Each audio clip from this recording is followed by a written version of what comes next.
কাঁদছো কেন মা? কাঁদছো কেন? দেখো, তোমার এই চোখের জলের কোনো দাম আছে ওর কাছে? এতদিন এতদিন কোনো দাম দিয়েছে? বেঁচে থাকতেও তো এই চোখের জলে কোনো দামও দেয়নি। আর এখন যখন নেই তখন কেঁদে কি লাভ শিরিন? কাঁদছো কেন তুমি? আর তুমি তো আলাদাই ছিলে। এই 6 বছর তো কোনো যোগাযোগই ছিল না তোমাদের সঙ্গে। যোগাযোগ তো এক পক্ষ থেকে থাকে না, যোগাযোগ দুপক্ষের ব্যাপার।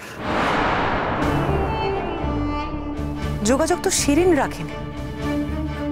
আর কেন এখন এসব কথা উঠছে? মানে এখন তো এসব বলে কোনো লাভ নেই। অনুজ তো আর নেই, যে মানুষটা নেই তাকে নিয়ে কোনো রকম নেগেটিভ কথা শুনতে আমরা চাইছি না। ও তো আর শুনতে আসছে না এই কথাগুলো। কেন বলছেন বলুন? বলছি এই কারণেই যে যা সর্বনাশ হওয়ার কিন্তু আমার মেয়েটার হয়েছে, আর কারোর হয়নি। উফ, কি কুক্ষণে যে এই বিয়েটা দিতে গিয়েছিলাম কে জানে। পিনাকি তাকে দেখলে আমার খালি একটা কথা মনে হয়, কেন ওনার সঙ্গে আমার যোগাযোগ হয়েছিল। ওনার সঙ্গে যদি যোগাযোগ না হতো তাহলে আমার মেয়েটার জীবনে এত বড় দুর্ঘটনাটা ঘটতো না। একটু সুখ পেত, একটু শান্তিতে জীবনটা কাটাতে পারতো। বিয়েটা করে কি হলো? বিয়ের পর থেকে একটা দিনের জন্য সুখ পেয়েছে মেয়েটা। এই কথাগুলো এখন বলে কি লাভ? তুমি যদি মেয়েটাকে কনসোলই করতে চাও তাহলে এই কথাগুলো বলছো কেন?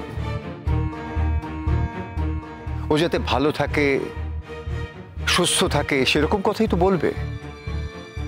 আমি বলছি তুমি কলকাতা গিয়ে নতুন জীবন শুরু করবে। আর তোমার ছেলেটা তো আছে, ছেলেটাকে তো দেখতে হবে। এরকম কথাও নাকি উঠেছে শুনলাম, যে পুবলু নাকি ওই মেয়েটার কাছে থাকবে।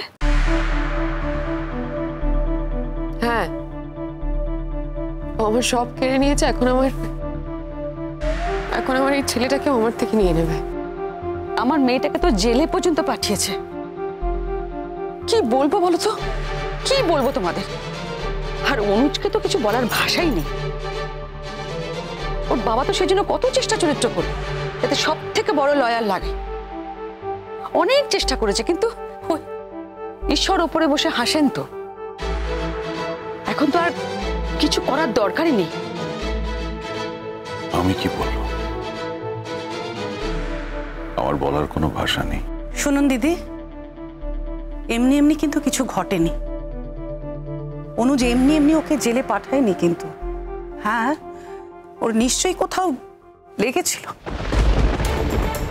আর দেখুন, পুলিশ তো অত বোকা নয় না, নিশ্চয়ই তারা বিচার বিবেচনা করে তবেই। দেখুন, আমরা এখন এইসব নিয়ে আলোচনা করতে চাইছি না। কি লাভ এইসব কথা বলে? লাভ কি? সব তো মিটে গেছে, সব যখন চোখে মুখেই গেছে। আর শিরিন, বাকি জীবনটা এবার তুমি শান্তিতে থাকো। আমি একটাই কথা বলবো, মানে আমাদের তরফ থেকে বোধহয় এটুকুই বলার। শিরিন বোধহয় এখন থেকে আমাদের বাড়িতে ওর বাচ্চাকে নিয়ে থাকতে পারে। অফকোর্স, 100 বার। তো আমাদের বাড়িরই বউ, আগে যেরকম ছিল এখনো সেরকমই থাকবে, পুবলুকে নিয়ে থাকবে। তবে হ্যাঁ, মাঝে মধ্যে তুমি নিশ্চয়ই তোমার বাবার বাড়ি যেতে পারো। না না না না না, কি করতে যাবে ওখানে? অনেক শ্বশুরবাড়ি হয়েছে, আর কিচ্ছু নেই শ্বশুরবাড়িতে। এবার আমার মেয়ে আমার সঙ্গে থাকবে। আর শ্বশুরবাড়ির জীবন তো দেখলো, একেবারে তো ক্যারিয়ারটা শেষ করে দিয়েছে। ওর ব্যক্তিগত জীবনটাও শেষ হয়ে গেছে। আর কি বাকি আছে বলুন তো? এখন এইসব কথাগুলো কেন তুমি বলছো আমি বুঝতে পারছি না। আর কবে বলবো? যখনই আমি কিছু বলতে চাই তখনই তুমি এরকম করো। তোমার মেয়ের জীবনটা চোখের সামনে শেষ হয়ে গেল, তোমার খারাপ লাগে না দেখতে বাবা হয়ে? এই নিয়ে আমি একটা শব্দ উচ্চারণ করতে চাই না। আমার মেয়ে উচিত ছিল মানিয়ে চলা, আমার মেয়ে মানিয়ে চলতে পারেনি। আমার মেয়ে 6টা বছর ওর সঙ্গে থাকতে পারতো, অনুজ তোকে থাকতে বারণ করেনি।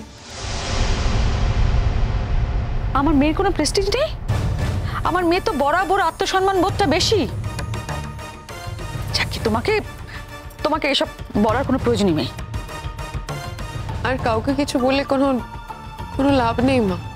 যার সঙ্গে আমার সব লড়াই ছিল সেই তো ছেড়ে চলে গেছে। এখন আমি আমার পুবলুকে নিয়ে যত তাড়াতাড়ি এখান থেকে চলে যেতে পারি তত ভালো। সব থেকে বড় কথা কি জানিস তো ভাস্কর, বাড়িতে কেউ কিছু জানে না, কিছু বলতে পারিনি আমি। যতবার মনে হচ্ছে বাড়িতে খবরটা দেওয়া দরকার, সাহস পাচ্ছি না, বুঝতে পারছি না কিভাবে বল। আর এদিকেও সবার কথা, যে ঘটনাটা যখন এখানে ঘটেছে তখন কাজটাও এখানে হওয়া দরকার। পিকলুর বাবা আমি, নিজের হাতে ছেলের কাজ এখানে কি করে করি বল?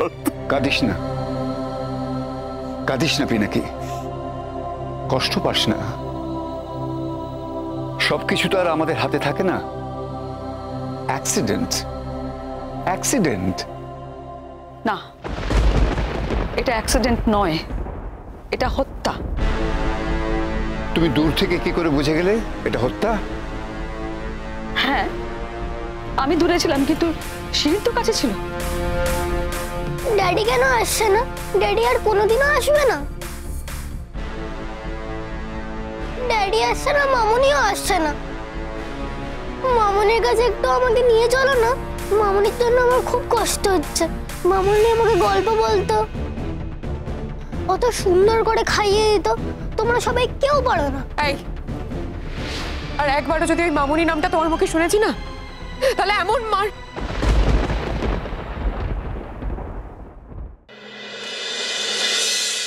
আসবো?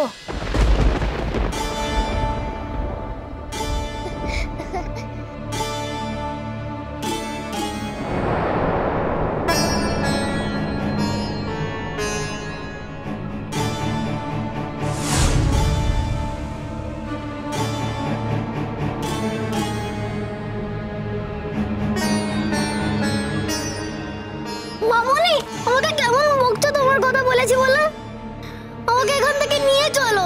এরা সবাই খুব বাজে। ওরকম করে না পুবলু, আমাকে একটু কথা বলে নিতে দাও আগে। দাঁড়াও, আমি একটু কথা বলি। ওইখানে কেন এসেছে?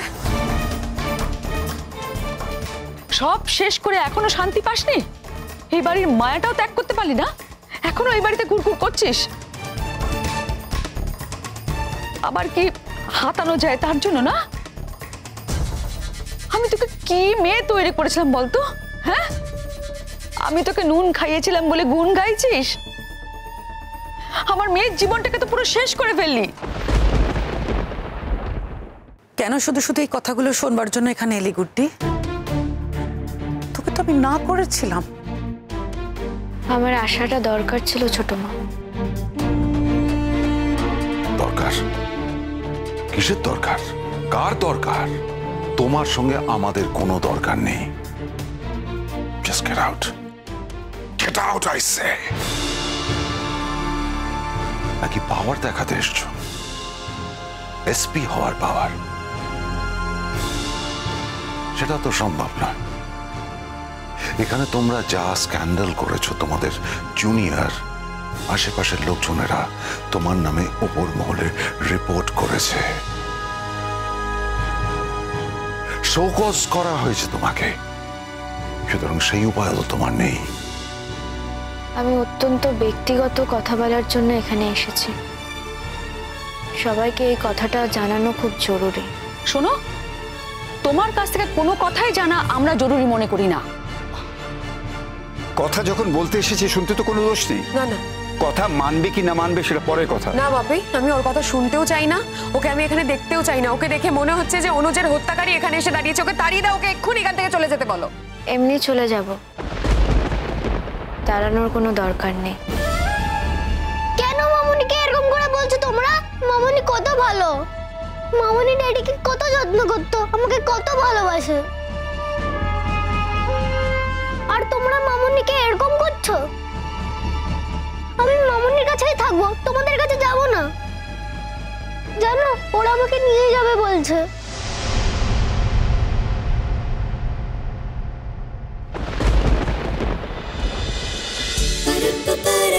Gutti.